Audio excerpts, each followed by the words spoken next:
Alors du coup, on va commencer. Donc bonjour à tous et merci d'être là pour ce webinaire.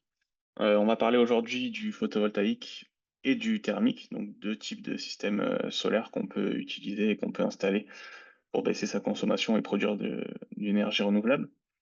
Donc je vais être accompagné de mon collègue Bastien Lafargue, qui est conseiller à l'Agence locale de l'énergie et du climat de la métropole marseillaise, et moi-même, Olivier Blovac, conseiller à la Maison Énergie Habitat Climat sur le Pays d'Aix. Donc voilà, on va parler la différence entre le photovoltaïque et le thermique, expliquer les bases, faire un zoom sur le photovoltaïque, puis faire un zoom sur la partie solaire thermique. Comment choisir la bonne solution, des exemples, des cas concrets, des étapes clés, comment choisir, comment réussir son projet. Et puis il y aura une partie questions-réponses par la suite, à la fin, où on pourra répondre à toutes les questions que vous pourrez vous poser. Alors, du coup, bah, je vais commencer par ça. Donc, France Rénov', donc mon collègue Bastien et moi sommes tous les deux conseillers France Rénov' sur le territoire de la métropole, qui se répartit, comme vous pouvez le voir sur la carte, entre le nord du territoire, donc le pays salonnais et le pays d'Aix, qui sont euh, traités par la Maison Énergie Habitat Climat, notre structure, et puis tout le sud de la métropole, donc le pays d'Aubagne, le pays de l'Étoile, la métropole marseillaise, Istres, Port-Saint-Louis, qui sont traités par nos collègues de l'Agence locale de l'énergie et du climat de la métropole marseillaise. Pour vous, c'est assez simple. En fait, vous avez un numéro unique, donc celui que vous voyez à gauche à l'Orénov Énergie, qui permet, voilà, selon votre localisation et selon votre question, de vous orienter vers les interlocuteurs dédiés. Et donc, vous aurez une réponse à vos questions, qu'elles soient techniques, financières ou juridiques. Et vous avez aussi un outil numérique, comme vous pouvez le voir, l'outil de la rénovation énergétique. Donc sur cet outil, vous pourrez avoir un espace projet, vous pourrez voilà, rechercher des entreprises autour de chez vous en fonction du domaine de travaux considérés, avoir des fiches conseils en fonction de votre localisation, pouvoir voilà, directement charger les devis, charger des factures pour avoir des conseils, pour avoir des informations sur ces devis-là. Donc voilà, c'est un outil qui permet de faire le lien entre les entreprises du territoire, le conseiller France Rénov et puis vous, votre projet. Et donc ça permet voilà, d'avoir un parcours de rénovation simplifié et accompagné. Donc n'hésitez pas à vous inscrire sur l'autre-rénovation.fr. Euh, Avant de rentrer dans le détail du solaire, ce qu'on, souvent ce qu'on présente, c'est que le photovoltaïque et le thermique, donc les énergies renouvelables, c'est pas forcément la première étape à faire dans un projet de rénovation. Souvent, on va d'abord essayer de faire des gestes de sobriété. Donc souvent, c'est l'isolation de son logement, l'enveloppe. Essayer d'avoir une enveloppe la plus performante possible, mettre un manteau autour de sa maison ou de son bâtiment. Ensuite, des gestes d'efficacité. Donc ça va être au niveau du chauffage, de la production d'eau chaude, avoir des équipements performants, des systèmes de chauffage performants, des systèmes de production d'eau chaude performantes, des équipements électriques, des équipements énergétiques performants. Et puis après, la partie production d'énergie renouvelable, souvent c'est quand même la dernière étape, puisque si on fait 100% de renouvelables, mais qu'on on réduit pas nos consommations énergétiques, ça sera compliqué d'atteindre les différents objectifs qui nous sont fixés. Donc sur la partie photovoltaïque et thermique, euh, quelles sont les différences? Alors les différences, en fait, dans les deux cas, on utilise l'énergie solaire, l'énergie du soleil, le rayonnement solaire. Dans le cas du solaire thermique, cette énergie solaire, en fait, on va s'en servir pour chauffer un liquide, donc qui circule dans des panneaux que vous voyez en 1 ici, sur le schéma, le numéro 1. Donc c'est des panneaux solaires thermiques qu'on va placer souvent en toiture ou au sol. Et donc l'énergie solaire va chauffer ce liquide, va chauffer l'eau qui circule dans ce liquide, et donc cette chaleur-là, on va s'en servir pour chauffer l'eau d'un ballon solaire qui se situe dans votre maison. Et donc on va transférer la chaleur du soleil à la chaleur, enfin à l'eau du ballon. Alors que dans le photovoltaïque, on sert aussi du rayonnement solaire, des photons, mais l'absorption n'est pas la même. On absorbe via un panneau photovoltaïque, donc une cellule qui va produire, transformer cette énergie de chaleur en énergie électrique. Et donc cette énergie électrique, après, on peut l'utiliser, on le verra plus tard, mais on peut l'utiliser soit en autoconsommation pour alimenter des équipements électriques de chez nous, soit en surplus, soit voilà, l'injecter dans le réseau et en tirer un petit revenu. Sur le photovoltaïque justement, donc voilà les différents éléments, le principe, donc on l'a vu, la lumière, le rayonnement solaire qui tape sur des panneaux. Les panneaux peuvent être en toiture ou au sol, on le verra tout à l'heure. Donc ça produit de l'énergie, donc ça produit du courant continu. Ce courant continu, on a besoin de le transformer en courant alternatif, puisque notre équipement électrique domestique fonctionne avec du courant alternatif. Donc on utilise un onduleur. Alors historiquement, c'était un onduleur centralisé. Maintenant, ça arrive de plus en plus régulièrement qu'on utilise des micro-onduleurs ou des optimiseurs de puissance en couplé avec un onduleur centralisé. Voilà, à la base, le micro-onduleur, c'était surtout utilisé lorsqu'il y avait des problèmes d'ombrage ou des problèmes d'inclinaison ou d'orientation des panneaux qui n'étaient pas à la même, qui étaient pas tous à la même inclinaison ou à la même orientation surtout.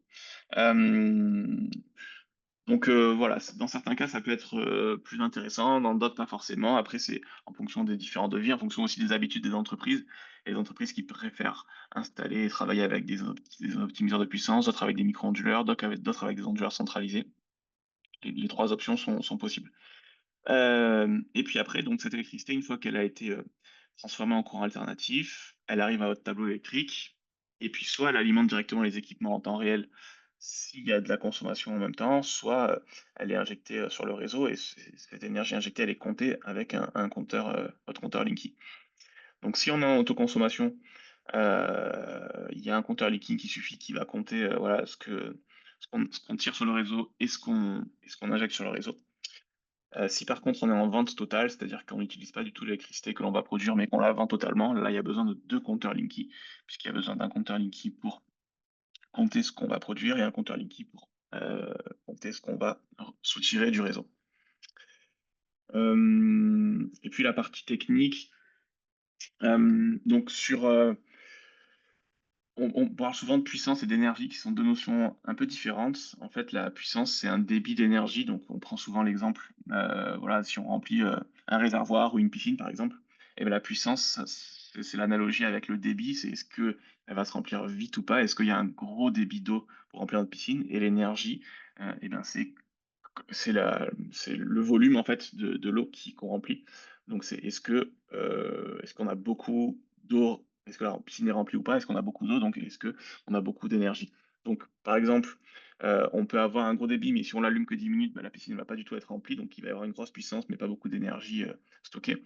Alors que si on a un plus petit débit, mais qu'on le laisse allumer par exemple toute une journée, la puissance va pas être énorme, mais on va avoir à la fin de la journée une grosse énergie, donc la piscine va être remplie. Et donc, voilà, c'est la même analogie. Donc, au niveau des panneaux photovoltaïques, on parle en kilowatts crête.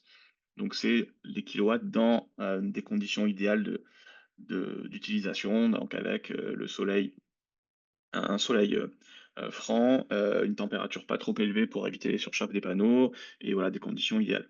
Et donc, notre puissance crête, 1 kilowatt crête, ça correspond à peu près à 3,5 mètres carrés et ça correspond à peu près à deux panneaux photovoltaïques pour avoir des ordres de grandeur.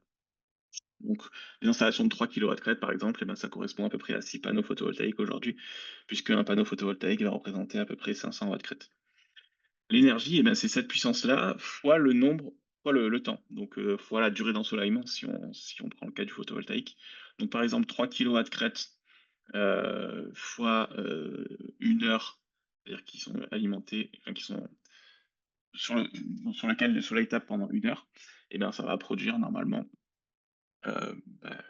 3 kWh. Et donc 1 kWh, voilà, c'est l'énergie. On peut faire aussi l'analogie avec un radiateur. Un radiateur de 1000 watts qu'on utilise pendant 2 heures par jour, il va consommer 1000 watts fois 2 heures, divisé par 1000 pour mettre en kilowatts, et ça va faire 2 kWh par jour. Donc au final, ça va représenter sur un mois de consommation, si on l'allume tous les jours, environ 60 kWh par mois. Et puis après, voilà, en termes d'installation, j'en parlais tout à l'heure, d'implantation. Aujourd'hui, la majorité du temps, on est en surimposition, donc on fait pas en gros un trou dans la toiture et on va pas, les panneaux jouent pas le rôle d'étanchéité de la toiture. On vient mettre au-dessus de la toiture via des rails, via des systèmes d'accroche. L'avantage, c'est que voilà, on a beaucoup moins de problèmes d'étanchéité et en plus les panneaux sont un peu plus performants parce qu'ils arrivent la température est un peu plus faible que lors de l'intégration au bâti. Puis, par contre, au sol, ça reste une option intéressante. Euh, Dans certains cas, ça peut être aussi intéressant. Hem, donc là, je vais laisser la parole à mon collègue qui va vous parler plus de la partie, solaire thermique. Je reprends le relais. Donc au niveau du solaire thermique, on vous l'a dit, mais en fait, c'est vraiment une technologie qui est différente du solaire photovoltaïque. On va pas, utiliser l'énergie solaire pour, produire de l'électricité, mais on va vraiment, voilà, la capter et l'utiliser pour la chaleur. Donc on est sur une énergie différente. Par contre, le principe reste le même, c'est-à-dire qu'on va avoir des panneaux, qui vont être essentiellement en toiture, même si on peut les mettre ailleurs. On va avoir un fluide qui va circuler dans ces panneaux, un fluide caloporteur qui va récupérer l'énergie solaire, qui va récupérer la chaleur et qui va aller la transmettre ensuite, au niveau de votre système de chauffage ou au niveau de votre eau chaude sanitaire pour vos douches ou pour votre vaisselle. Et donc on a différents systèmes qu'on peut utiliser dans le solaire thermique. Le plus connu, ça va être le chauffe-eau solaire individuel. Donc peut-être que certains d'entre vous en ont déjà chez eux, hein. C'est le principe, c'est des panneaux solaires sur votre toiture, le comme je vous disais, le flux de caloporteur qui va circuler dans les panneaux et qui va amener de la chaleur, directement pour votre eau chaude de douche ou votre eau chaude de vaisselle, par exemple. Voilà, vous avez un ballon solaire normalement qui va être préchauffé par ce flux de caloporteur et qui va permettre d'alimenter derrière votre ballon classique. On a plusieurs technologies sur les chauffe-eau solaires individuels, il y en a 2 principales. Soit on a à droite de l'écran, comme vous pouvez le voir, un chauffe-eau solaire individuel à éléments séparés. Donc comme je vous disais, on a un ballon solaire qui va recevoir la chaleur du fluide et ensuite vous allez avoir éventuellement, votre ballon classique en appoint pour venir compenser les moments où il y aura pas d'énergie solaire et où donc vous aurez pas cette chaleur qui provient du soleil. Ou alors on est sur un système à thermosiphon et là, dans ce cas-là, comme vous pouvez le voir sur l'écran sur la partie gauche de l'écran, en fait, on a les panneaux en toiture et on va avoir le ballon juste au-dessus des panneaux. Hem, Dans ce système-là, on n'a pas de pompe qui fait circuler le fluide. En fait, c'est tout simplement, grâce au principe de la thermique et en fait, votre liquide, lorsqu'il se réchauffe, lorsqu'il devient chaud, il devient moins dense et donc plus léger, donc il va avoir tendance à monter. C'est pour ça qu'on met le ballon au-dessus des panneaux, parce que le liquide qui circule dans les panneaux, il va monter directement dans le ballon, préchauffer le ballon et ensuite il va se refroidir, il va redescendre dans les panneaux. Donc on n'a pas besoin de pompe. Ça, c'est le système à thermosiphon. Généralement, ce système-là, il va être fonctionnel dans les régions, on va dire, très ensoleillées et beaucoup plus chaudes, puisque les risques, c'est que comme on a le ballon directement en toiture, potentiellement plus de surchauffe et potentiellement plus de gel également. Donc, voilà, ça à prendre en considération. On peut le voir parfois, mais le plus commun, ça reste, un chauffe-eau solaire individuel à éléments séparés avec un ballon solaire au sein de votre habitation. Et ensuite au niveau de la deuxième technique, ça va être au niveau des systèmes solaires combinés. Et donc là, on va utiliser l'énergie solaire, non pas seulement pour votre eau chaude, au niveau de la douche ou au niveau de la vaisselle, mais aussi pour votre système de chauffage. Donc c'est pour les personnes qui ont des chauffages centraux, pardon, une chaudière, une pompe à chaleur RO et j'en passe. Voilà, on va être sur la même chose, hein, on capte l'énergie du soleil, on préchauffe un fluide qui va circuler et là, encore une fois, on a 2 technologies différentes. Soit le fluide va aller dans un ballon de stockage pour ensuite aller, vers votre, circuit de chauffage, soit, le fluide, il va aller directement, vers votre plancher chauffant ou vers votre circuit de chauffage. Donc c'est soit on est sur un système à accumulation, soit on est sur un système direct. La différence, c'est que, lorsqu'on est sur un système direct, eh bien, comme vous en doutez, on n'a pas de stockage de l'énergie qui est préchauffée, donc il va aller directement, dans votre circuit, dans votre système de chauffage. Si jamais, à un instant T, vous avez besoin de chaleur dans votre chauffage ou dans votre eau chaude et qu'il y a pas de soleil ou qu'il y a pas d'énergie solaire, eh bah, ouais, c'est l'appoint qui va prendre le relais. Donc c'est un système qui a moins de pertes puisqu'il y a moins de il y a pas besoin de le stocker, il y a moins de pertes d'énergie, donc il est plus efficace. Mais par contre, voilà, à des moments clés, si vous avez besoin et qu'il y a pas d'énergie, dans ce cas-là, c'est l'appoint qui va prendre le relais et l'appoint dans le système direct, il va potentiellement être, voilà, plus présent. Ça va dépendre de vos besoins et du soleil. Si je continue également au niveau de l'implantation, pardon, des installations thermiques, on est sur la même chose globalement que pour le photovoltaïque. On a 3 types d'implantation, soit on va mettre en intégration à la couverture, dans ce cas-là, on touche à l'étanchéité de la couverture. C'est pas forcément ce qui est recommandé dans un premier temps. Soit on va mettre en surimposition, c'est ce qu'on voit dans la plupart des cas. C'est aussi ce qui est recommandé, pour les raisons qu'a évoqué Olivier précédemment. Voilà, moins de surchauffe, une fine couche de ventilation qui circule en dessous, donc les panneaux fonctionnent mieux. Soit on va pouvoir aussi les poser au sol. Et dans ce cas-là, bah, ça fonctionne aussi très bien et on peut leur donner un peu l'inclinaison qu'on veut lorsqu'on n'a pas la place sur la toiture ou pas la bonne orientation.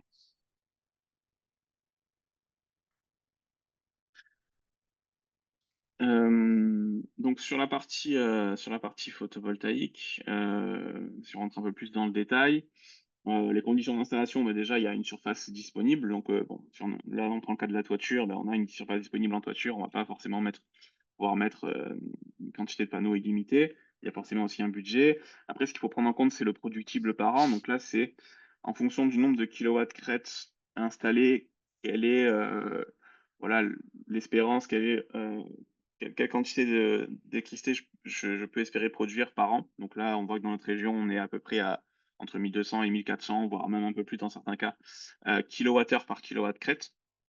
Donc là, bah, typiquement, par exemple, si on a 3 kilowatts crête installés, donc 6 panneaux, si on prend notre exemple de tout à l'heure, ben, on peut s'attendre à produire à peu près 4000 kilowattheures par an. Ça, déjà, c'est un chiffre qu'on peut avoir, qui est assez simple à retenir et qu'on peut permettre, voilà, de comparer avec notre consommation. Si on a, voilà, je sais pas, 10 000 kilowattheures par an de consommation, si on a 5 000 kilowattheures, si on a 30 000 kilowattheures par an de consommation électrique, on peut déjà faire un petit ratio et voir quel peut être l'impact de notre production par rapport à notre consommation. Et puis aussi la question de l'orientation et de l'inclinaison. Là, c'est un petit tableau qui montre en fonction, voilà, de l'inclinaison et de l'orientation, quel est le facteur correctif que l'on peut prendre en compte. Donc par exemple, bah, si on est au sud à 30°, on va avoir 100, on va produire, le maximum possible.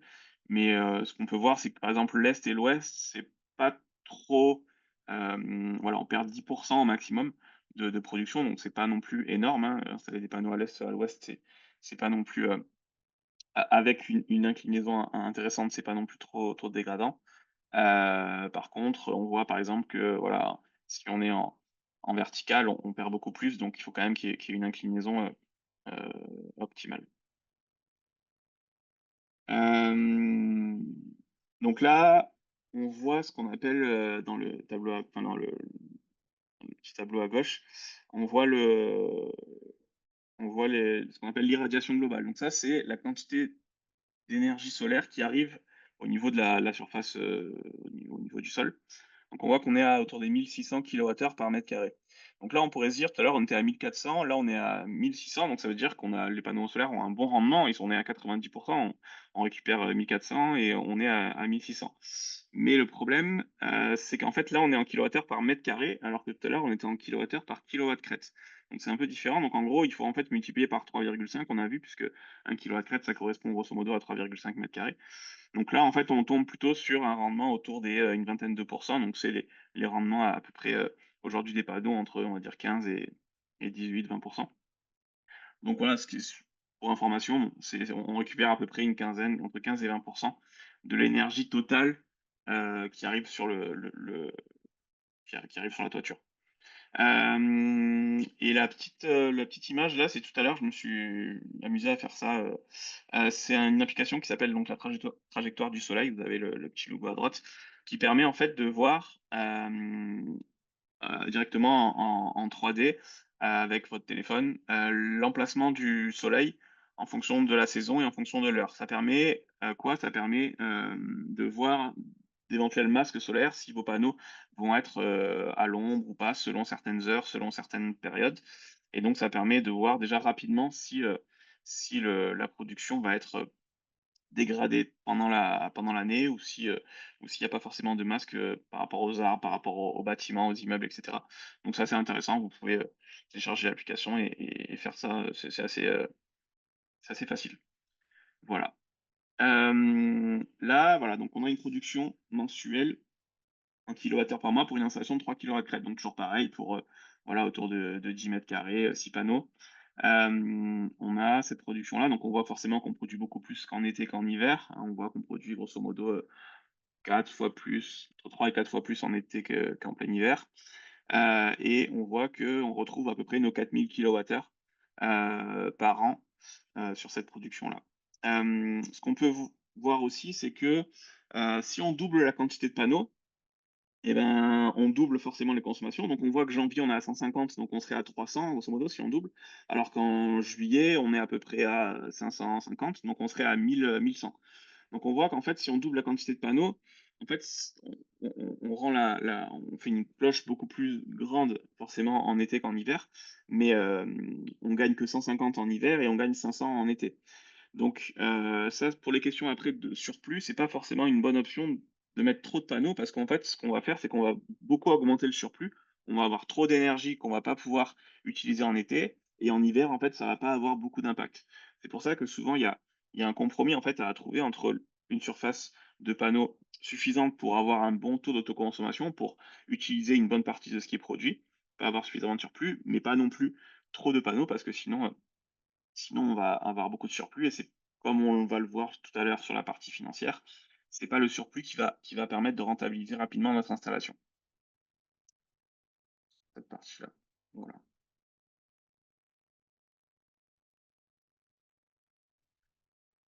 Faut que tu rectifies ton micro, Bastien. Très bien vu. Très, très bien vu. Je vais continuer sur le solaire thermique du coup. Au niveau des conditions d'installation, on est sur les mêmes conditions ou des conditions un peu similaires à celles du photovoltaïque au final. C'est-à-dire qu'on va quand même chercher à avoir une toiture qui est bien orientée avec une surface, peu ou pas ombragée, et une inclinaison, une pente de toit qui est suffisante. C'est peut-être là où il y a un peu de différence avec le photovoltaïque, c'est qu'on va chercher une pente de toit un peu supérieure à celle du photovoltaïque, pour le solaire thermique. Vous le voyez à l'écran, on a un schéma, sous forme d'un cercle qui montre un petit peu de la même manière que les tableaux, d'Olivier tout à l'heure, le la production que vous auriez selon l'orientation et l'inclinaison. En fait, ce qu'on voit dans ce tableau, c'est que la partie en jaune, elle représente 100 de la production que vous pourriez avoir, donc le maximum, et la partie en jaune, elle est, au sud, à plus ou moins 30°. Donc on va chercher à avoir cette orientation-là. Et au niveau de l'inclinaison, on voit qu'on se trouve entre, 30 et 50°. Donc entre 30 et 50° d'inclinaison de toiture, vous auriez une production maximale pour votre installation de solaire thermique. Par contre, on voit que si on est sur une pente un peu plus douce à 20°, on est quand même à 90. Donc ça reste plus que productif et totalement envisageable aussi pour des toitures comme les toitures qu'on a ici en Provence qui sont un peu plus douces. Voilà et en autre condition à envisager, c'est aussi, voilà, forcément le un peu d'espace, à l'intérieur de la maison en local technique pour pouvoir stocker le ballon solaire, puisque comme on l'a évoqué, il y aura forcément un ballon dans lequel on stockera l'énergie.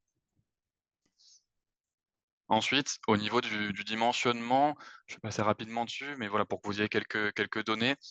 En gros, on admet dans le milieu que, bon, aujourd'hui, en moyenne par personne, on considère une consommation de 50 litres d'eau chaude sanitaire par jour, heu et Et aujourd'hui, on considère 50 litres par mètre carré de capteur. Donc en gros, pour un foyer où vous avez une ou 2 personnes, ça va correspondre à un panneau en moyenne, puisque voilà, 1 mètre carré par personne, donc 2 mètres carrés. Sachant qu'un panneau, de solaire thermique, en moyenne, il va faire à peu près 2 mètres carrés. On est sur ce dimensionnement-là. Donc pour 2 perso de 1 à 2 personnes, un seul panneau suffira. Pour 3 à 4 personnes, on va passer donc à 2 panneaux et ainsi de suite, ça va en augmentant. Quelques données aussi que vous allez ouais, trouver dans les tableaux, donc par rapport au volume du ballon solaire notamment.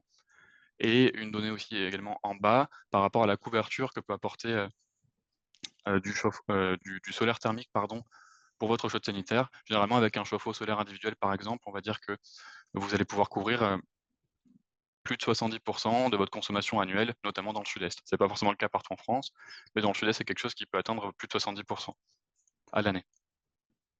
Si je passe sur le chauffage solaire, donc sur les systèmes solaires combinés, au niveau du dimensionnement, ce qu'on, estime aujourd'hui, c'est qu'1 mètre carré de capteur, ça correspond à, 10 mètres carrés de surface chauffée. Donc si vous avez une maison ancienne, qui fait une centaine de mètres carrés, et bah, il faudra 10 mètres carrés de capteur. Pour les maisons un peu plus récentes qui sont RT 2012, on est plus sur, 1 mètre carré pour 10 mètres, on est sur 0,7 mètres carrés pour 10 mètres. Donc forcément, il y a besoin d'un peu moins de panneaux, puisqu'il y a besoin de moins de chauffer, elles sont plus performantes, ces maisons-ci.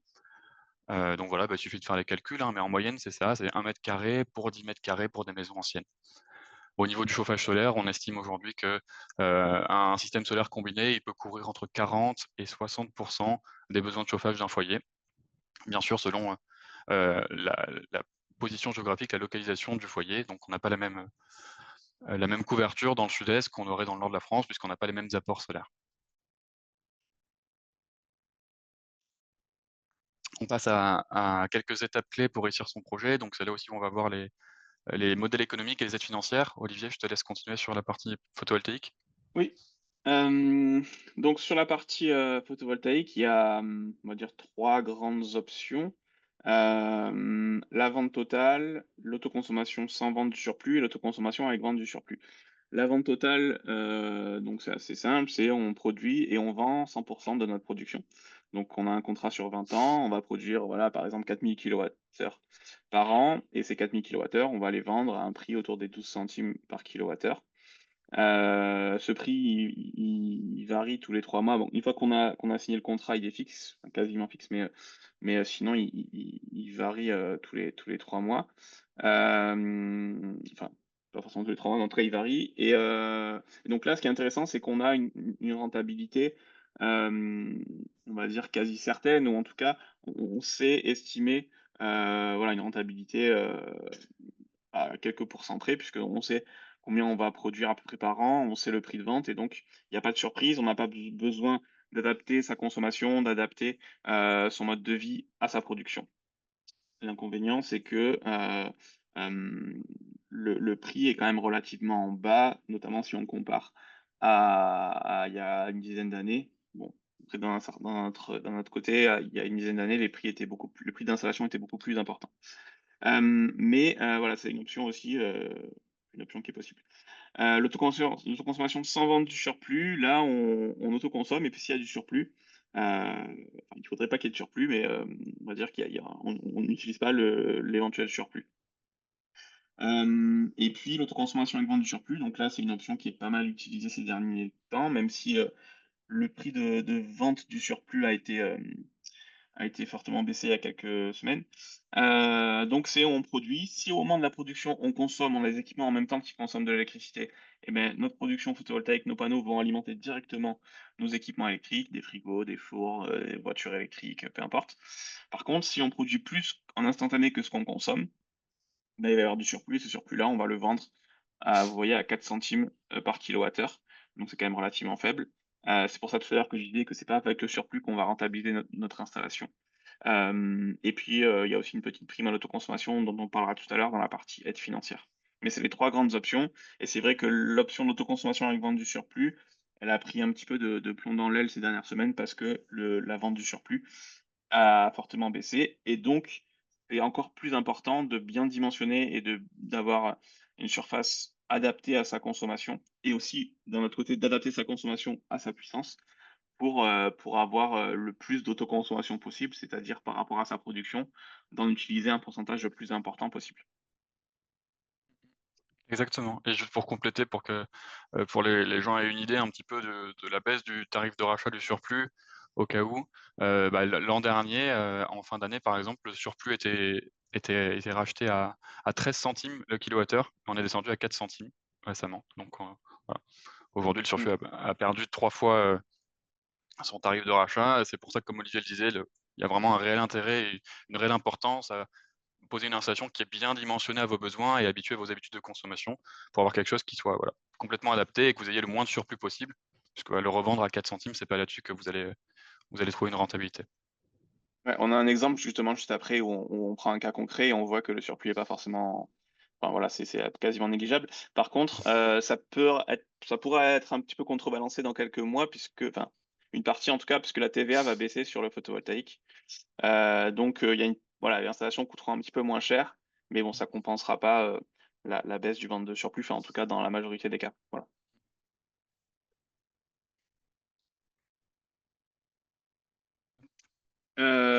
Alors du coup, sur les batteries physiques, je vois qu'il y a une question sur les batteries virtuelles, bah, c'est la slide d'après, donc oui, je vais y répondre. Donc sur les batteries physiques, l'intérêt c'est quoi? Bah, c'est qu'on l'a compris, sans une installation de base sans batterie, c'est de l'instantané. C'est-à-dire qu'on produit en instantané, soit on a quelque chose qui va consommer la production instantanée, donc si je reviens sur mon explication tout à l'heure, la puissance instantanée, on a quelque chose qui peut l'absorber, soit bah, ça va être du surplus. Ce surplus-là, on pourrait se dire, bah oui, effectivement, avec des batteries, on pourrait stocker ce surplus pour l'utiliser plus tard dans la soirée ou à un autre moment. Donc c'est une option qui est possible. L'inconvénient, c'est que voilà, les batteries physiques, en termes de gestion des déchets, en termes de fin de vie, c'est pas terrible. En termes au niveau environnemental, de matière, enfin de fabrication, c'est pas non plus très intéressant et qu'on a on va dire, une batterie immense qui est le réseau et donc on peut se servir de ce réseau pour, entre guillemets «stocker», en vendant le surplus et en l'utiliser que lorsqu'on en a besoin. Après, c'est sûr qu'avec la baisse du tarif de surplus, la batterie physique a des arguments plus intéressants qu'il y a quelques mois. Donc voilà, ça peut être une option, mais il faut bien avoir conscience que ça a une durée de vie quand même plus faible que la durée de vie des panneaux. Donc il faudra sûrement renouveler le parc de batteries, au bout de, voilà, une dizaine d'années. Le prix reste quand même relativement élevé et il y a des questions aussi de cycle de décharge et de charge et de pourcentage maximum d'utilisation. Donc c'est quand même une contrainte de gestion. Il y a quand même des choses à prendre en compte, mais ça peut être des options. Tout à l'heure, il y avait la question sur, il y a une question, une personne qui veut mettre des batteries de 3,6 kilowatts. Alors justement, j'en profite parce que du coup, les batteries, si je reviens à mon explication tout à l'heure, c'est pas de la puissance, c'est de l'énergie, donc c'est pas des kilowatts, c'est des kilowattheures, puisque c'est un volume d'énergie qui est stockable. Sur les différents conseils, oui, il y a des options en plug and play qui sont assez simples à mettre en œuvre. Après, il y a quand même voilà, des choses à vérifier, ce dont j'ai parlé tout à l'heure, sur la partie puissance nécessaire, sur le coût, sur la durée de vie, etc. Donc, c'est pas forcément l'option qu'on va privilégier de base. Après, c'est une possibilité. Il faut faire des devis. Il faut voilà, bien adapter la puissance de batterie pour que ça puisse être intéressant. Sur la batterie virtuelle, justement, il y a aussi la question. Donc la batterie virtuelle, c'est quoi? Le principe en fait, on parle de batterie virtuelle, mais il faudrait plus parler de comptage virtuel. Puisqu'en fait, qu'est-ce qui se passe? C'est que le surplus va être compté, va être, on va dire, cagnoté dans un sur un compte, on va dire, enfin sur une et cette quantité-là, qui a été comptée en surplus, et ben, on va pouvoir l'utiliser, heu, entre guillemets «gratuitement», je reviendrai juste après dessus, le soir, enfin en tout cas au moment où on n'a pas de production. Donc par exemple, si je produis, dans une journée, 10 kWh, j'en utilise 5 pour chez moi parce que j'ai 5 kWh, de consommation journalière. Je vais en avoir 5 qui vont être injectés sur le réseau, donc physiquement, elles vont servir à mon voisin, mais administrativement, elles vont être comptées. Je vais avoir 5 5 kWh de «bonus» entre guillemets et je vais pouvoir utiliser gratuitement 5 kWh pour, voilà, le soir ou un autre jour où j'en ai besoin, où je produis moins. Hem Les inconvénients, ça va être qu'il y a souvent la nécessité de changer de fournisseur d'énergie, voire même tout le temps. Donc ça peut être un inconvénient, surtout que souvent les coûts sont pas forcément le prix n'est pas forcément le même que le tarif, enfin le fournisseur que vous avez. En fait, quand je disais gratuitement, il y a quand même des taxes à payer puisqu'il faut y payer des taxes d'acheminement de l'électricité puisque vous utilisez quand même l'électricité, vous utilisez quand même le réseau pour l'électricité, donc il y a des taxes. Souvent, aujourd'hui, ces taxes, en fait, elles sont remplacées par des abonnements que vous devez payer. Donc vous avez des abonnements à 10, 15, 20, 30, 50 € par mois, selon la quantité de max de kilowattheures que vous pouvez stocker, enfin compter plutôt. Donc ça, il faut vérifier. Et puis, vous pouvez pas avoir accès à la prime à l'autoconsommation qui, bon, maintenant, elle est beaucoup moins importante, mais voilà, c'est quelques dizaines ou centaines d'euros selon la puissance que vous pouvez pas demander. Par contre, c'est sûr que maintenant avec le prix de vente du surplus, qui a fortement baissé, ça devient une option potentiellement intéressante, sous réserve aussi que les taxes, augmentent pas forcément aussi vite enfin pas plus vite que le prix. Mais c'est une option à reconsidérer effectivement en fonction avec le prix actuel du surplus. J'espère avoir répondu à votre question, dans le chat. Voilà sur la partie, virtuelle. Sur les aides financières côté thermique cette fois-ci. Donc au niveau du solaire thermique, on a 3 aides financières, 3 dont une à l'échelle locale, qui sont, pour lesquelles vous pourriez être éligible, qui sont dépendantes bien évidemment de conditions de ressources selon les barèmes de l'ANA. Donc vous avez MaPrimeRénov', qui est l'aide à la rénovation énergétique nationale, que peut-être certains d'entre vous connaissent déjà, et donc qui vous donne un certain montant de prime, selon, dans quelle catégorie vous vous placez, donc ressources très modestes, modestes ou intermédiaires. Comme vous pouvez le voir à l'écran, bah, ça va entre 2 000 et 4 000 € pour un chauffe-eau solaire individuel, et entre 4 000 et 10 000 pour un système solaire combiné. Donc c'est quand même assez intéressant. Vous avez en plus les certificats d'économie d'énergie ou ce qu'on appelle aussi la prime énergie qui est l'aide des gros pollueurs, des gros fournisseurs d'énergie. Donc tous les fournisseurs, hein, vous pouvez trouver, EDF, Engie et j'en passe, Total, voire même certaines grandes surfaces. Vous pouvez faire une demande de prime énergie auprès de ces acteurs-là, de ces obligés et vous aurez un certain montant aussi. Pour un chauffe-eau solaire individuel, on va tourner aux alentours, de 150 €, du moins c'est ce qui a été simulé récemment.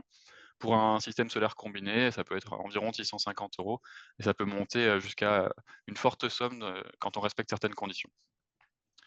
Et la troisième aide, donc l'aide locale qui est Provence Éco-Rénov', qui elle va donner, entre alors soit 25 soit 50 du montant des travaux, selon si vous êtes dans un périmètre, d'habitat indigne, donc sur Marseille. Et pareil, le plafond d'aide qui va varier entre 4 000 et 8 000 €, encore une fois selon si vous êtes ou non, sur le périmètre d'habitat indigne. Et donc, voilà, vous pouvez toucher, par exemple 4 000 € supplémentaires de la part de Provence Éco-Rénov' pour, un système solaire combiné, si vous avez une installation qui coûte 16 000 €. Donc ces 3 aides-là, elles sont cumulables. Au niveau des critères de ressources, on pourra y revenir par la suite. On a un tableau, qui les récapitule en annexe. Au niveau de Provence Éconov, l'aide locale, c'est pas les mêmes tableaux que les barèmes de l'ANA. C'est simplement, pour une personne seule, le plafond, il est à 35 000 € et pour un foyer, de 2 personnes ou plus, le plafond, il est à 55 000 € en termes de revenus fiscaux de référence. Voilà, comme ça, vous avez l'information. On pourra revenir dessus si besoin est. Après au niveau du photovoltaïque, Olivier, tu pourras confirmer, mais il n'y a pas de subvention supplémentaire que la prime à l'investissement aujourd'hui? Ouais, non, dans l'exemple, on verra tout à l'heure dans l'exemple, mais oui, c'est ça, il y a une aide, la prime à l'autoconsommation avec vente du surplus dont j'ai parlé tout à l'heure. Hem, Justement, il y a la question aussi, donc quel est le pour revenir sur les batteries virtuelles, quel est le montant de la taxe? Alors la taxe, on est entre, autour des 5 centimes par kilowattheure, donc c'est quand même pas forcément négligeable. Après, aujourd'hui, c'est les options, c'est enfin, souvent cette taxe, en fait, elle est invisible parce que comme je disais tout à l'heure, c'est souvent des abonnements qui sont à payer selon l'énergie, hem, de batterie que l'on choisit, l'abonnement que l'on choisit. Et donc là, voilà, il faut regarder, ça dépend, mais on va être entre 10 et 15, 30, 50 € par mois selon la quantité, d'énergie, de batterie qu'on va choisir. Et par contre, peut-on changer de fournisseur plus tard pour bénéficier de la prime et utiliser les batteries virtuelles plus tard? Heu, Ça, je peux pas vous dire, peut-être. Bon après, honnêtement, maintenant, la prime à l'investissement, elle est quand même relativement faible. On va voir tout à l'heure, c'est, pour 3 kilowatts crête, c'est, 200 € je crois.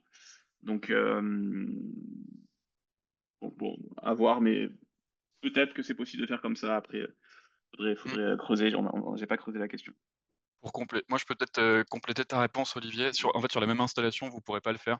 Par contre, si vous remettez une deuxième installation photovoltaïque en autoconsommation avec vente du surplus, du coup, pour celle-ci, vous seriez éventuellement éligible à la prime si vous le souhaitez. Mais pour la première installation, si vous passez d'abord sur une batterie virtuelle, heu, Ouais, là, la c'est question, c'est en c'est fait, l'inverse? on met une installation sans batterie virtuelle, on met la prime et après on adhère aux batteries virtuelles. C'est Ah ça oui, ta c'était question? l'inverse, j'avais mal compris. Ça, je sais pas si c'est possible, faudrait chercher, ouais. J'ai pas la réponse directement. OK. Heu, Du coup, ouais, bah, là, choisir la bonne solution, je te laisse. je continue là-dessus. Simplement, on a évoqué un peu, les principes de fonctionnement des deux technologies, le solaire, photovoltaïque et le solaire thermique.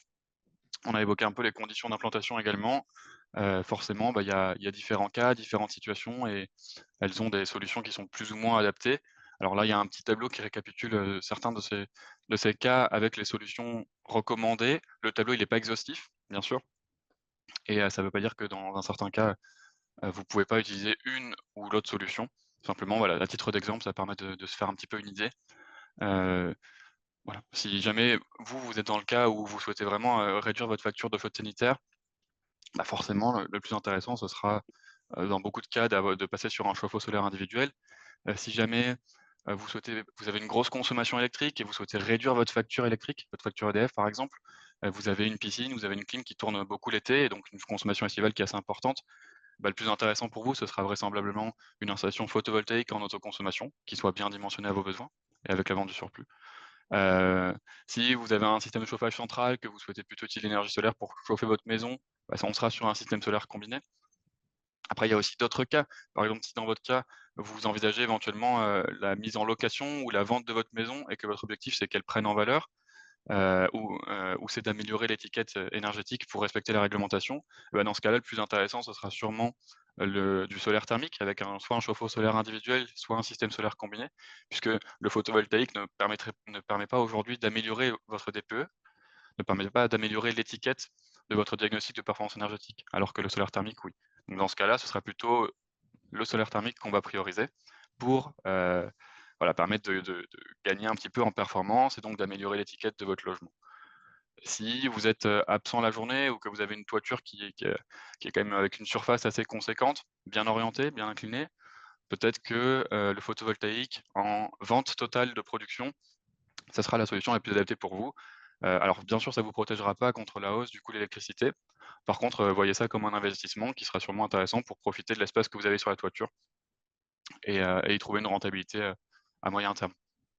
Et après, bon voilà, pour les sites qui sont non raccordés au réseau, les sites un peu isolés, que ça soit des résidences, principales ou secondaires, généralement la meilleure solution à terme, c'est quand même de combiner les 2, de combiner, le photovoltaïque pour alimenter, les appareils électriques et voilà, pour votre quotidien un petit peu et le solaire thermique pour, bah, justement réduire votre dépendance à l'électricité pour pour l'eau chaude sanitaire ou pour le chauffage si vous avez un système central. Bon, il y a vraiment beaucoup de situations, très différentes.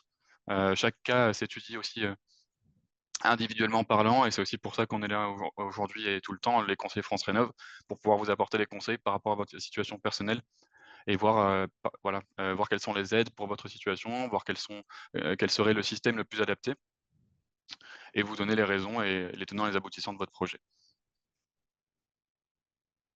On peut continuer sur les cas concrets Ouais, avec pour un pre finir, 2 exemples. Un exemple sur le photovoltaïque, donc voilà, une installation de 3 kilowatts crête, une installation assez classique, donc une dizaine de mètres carrés, une facture de 2 000 € par an, avec des équipements électriques, un chauffe-eau, une piscine, voilà, des équipements classiques. Une installation de 3 kilowatts crête aujourd'hui, on est à peu près, voilà, autour des 8 500, 9 000 €. Comme on l'a vu, on produit à peu près 4 000, un peu plus de 4 000 kWh annuels. Si on estime une autoconsommation à 50, une autoconsommation, c'est quoi? C'est par rapport à votre production, donc par rapport aux 4 200, on en a la moitié qu'on va utiliser pour notre consommation et la moitié, qui va être du surplus. Donc c'est ça peut être le cas. Et ben la prime, on le voit, donc c'est 80 € fois 3, donc c'est 240 €. Le surplus, on a vu que c'était 4 centimes fois, bah, la moitié, donc ça fait 84 € aussi, enfin 84 €. Et puis l'électricité économisée, la moitié de 4 200 fois le tarif actuel de l'électricité, on est à 530 € à peu près par an. Donc le temps de retour, c'est ce qu'on a investi, donc 8 500 en moins la prime, plus ce qu'on économise par an, donc 528 plus 84 et on est à peu près à autour de 13 ans. Ça, c'est sans prendre en compte l'augmentation du prix de l'électricité, puisqu'au plus l'électricité va augmenter, au plus on va rentabiliser rapidement. C'est aussi en prenant en compte une autoconsommation à 50 qui peut être, dans certains cas, beaucoup plus importante si on adapte un peu nos consommations, si, on réduit aussi un peu, nos consommations, enfin en tout cas si on et c'est en général ce qu'on voit lorsqu'on installe du photovoltaïque. Les gens, voilà, font plus attention à leur consommation et font plus attention notamment au moment où ils consomment, avec aussi du pilotage qui peut être fait, donc on peut arriver à des rentabilités plus rapides. Mais c'est vrai que la baisse de la vente du surplus n'a a augmenté un peu les temps de retour sur investissement, sur le photovoltaïque. Le même exemple pour, une installation solaire thermique, donc famille de 4 personnes, les mêmes revenus fiscaux de référence, maison de la même surface, 100 carrés. On considère qu'il y a au moins 4 carrés de toiture bien exposés, et donc 4 personnes avec un chauffe-eau électrique, de 200 litres. Comme on l'a dit tout à l'heure, à peu près 50 litres, d'eau chaude sanitaire estimée par personne, donc ça fait 200 litres de besoin par jour, ce qui représente à peu près 4 200 kWh. Pour un chauffe-eau solaire individuel, pour cette situation-là, on serait sur une installation à peu près à 6 500 €. Au niveau des aides, par rapport aux revenus fiscaux qui sont indiqués dans cet exemple, il y aurait MaPrimeRénov' qui donnerait 2 000 €, les certificats d'économie d'énergie 150 € et le département qui financerait, un quart du coût de l'installation, soit dans ce cas-là 1 625 €.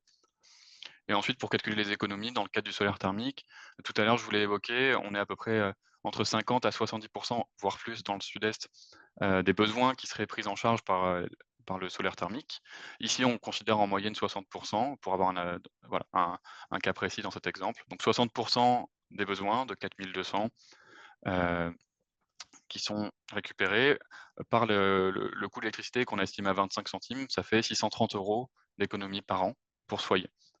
On considère à peu près 100 € annuels de maintenance ou d'entretien. Voilà, on fait le calcul, le retour, il est à peu près à 5 ans. Après voilà, bon là, on est sur un cas typique où le chauffe-eau solaire individuel, il est extrêmement intéressant puisqu'on est sur, 4 personnes qui consomment de l'eau chaude, donc avec une grosse consommation d'eau chaude à l'année et qui sont éligibles, aux 3 aides. Donc on réduit drastiquement le coût d'investissement. Du coup, c'est vrai que dans ce cas-là, le chauffe-eau solaire thermique, il est vachement intéressant. Si on avait eu une seule personne, l'exemple aurait été totalement différent, si on prend des revenus plus supérieurs également. Voilà. C'est propre à chaque installation, mais dans ce cas-là, effectivement, il faut se poser la question. Ça peut permettre de faire de belles économies et une belle amélioration. Est-ce que tu as des choses à ajouter, Olivier, pour le moment? Non, c'est bon. Je pense qu'on va passer aux questions. Il y en a déjà 2 commentaires qui ont été faits. N'hésitez pas, du coup, si vous avez des questions sur ce qu'on a, parlé ou sur d'autres points qu'on n'aurait pas forcément abordés. J'ai entendu dire que le département 13 avait subventionné à nouveau les installations photovoltaïques. Alors moi, j'ai pas d'informations à ce sujet-là. Hem, c'est possible, mais voilà, pour l'instant, je n'ai pas j'ai pas eu vent de cette, possibilité-là. En fait, il y a une autre problématique qui se pose, c'est aussi que du coup, c'est à l'échelle nationale, avec l'arrêté tarifaire qui, lui, interdisait de cumuler et la vente de surplus et la prime à l'investissement et les aides locales. C'est pour ça que même si le département le proposait, tant qu'il y a cet arrêté tarifaire, vous ne pourrez pas combiner les 2, donc c'est-à-dire, la subvention du département et pour votre installation en autoconsommation, la vente du surplus ainsi que la prime à l'investissement. Mmh. Après, au vu, maintenant du montant de la prime, Oui, ça oui, peut oui, être complètement. intéressant si dans l'aide du département éventuel qui y arriverait, je sais pas. Hein, hein. Ça voilà, à voir. Peut-on être éligible à Provence Éco-Rénov' si on n'est pas éligible à MaPrimeRénov'? Alors oui, il me semble que tu as des tableaux sur ça. Heu, Tu veux dire celui-là? voilà, donc ça, c'est le tableau de MaPrimeRénov'. Enfin, les catégories de revenus de MaPrimeRénov'. Donc voilà, selon vos revenus, vous allez être dans une catégorie et Provence Éco-Rénov', pour le coup, c'est beaucoup plus simple puisque on l'a dit tout à l'heure, c'est, 60 000 € pour, 2 personnes ou plus, heu, à ne pas dépasser. Donc oui, si par exemple, si on prend le cas de 2 personnes, si on est à 50 000 et bien on est supérieur au niveau de MaPrimeRénov', donc on n'est pas éligible à MaPrimeRénov' par geste, mais par contre, on est éligible à Provence Éco-Rénov'. Mmh.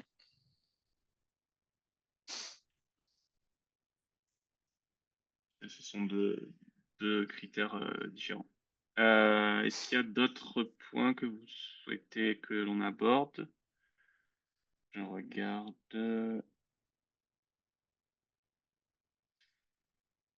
pour l'instant pas de questions. On va attendre encore 2 minutes s'il y a d'autres questions.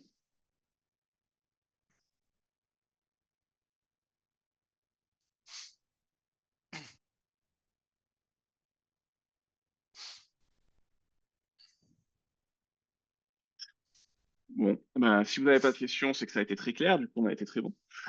Ah bah, d'ailleurs, c'est exactement la remarque.